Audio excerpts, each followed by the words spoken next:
Inter Miami যেন জিততেই ভুলে গেছে। টানা তৃতীয় ম্যাচে ড্র নিয়ে মাঠ ছাড়ল দলটি।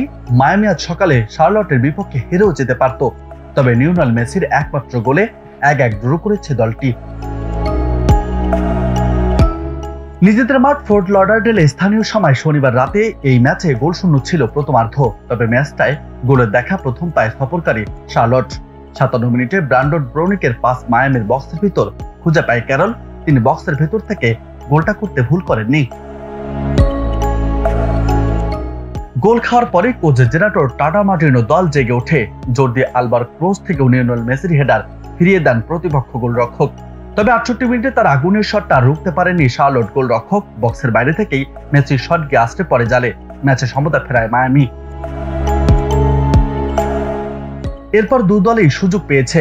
মায়ামি তো একটা প্লান্টি পেয়ে গিয়েছিল, তবে ভিএআর তাদের সে প্লান্টি থেকে বঞ্চিত করে শেষমেশ, ফলে ড্র নিয়ে মাঠ ছাড়তে হয় তাদের।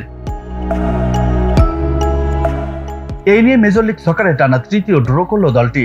31 ম্যাচ শেষে তাদের পয়েন্ট 65, 19 জয়ের সঙ্গে 8 ড্রয়ে এই পয়েন্ট অর্জন করেছে মায়ামি। বর্তমানে আছে ইস্টার্ন কনফারেন্সেরও শীর্ষে।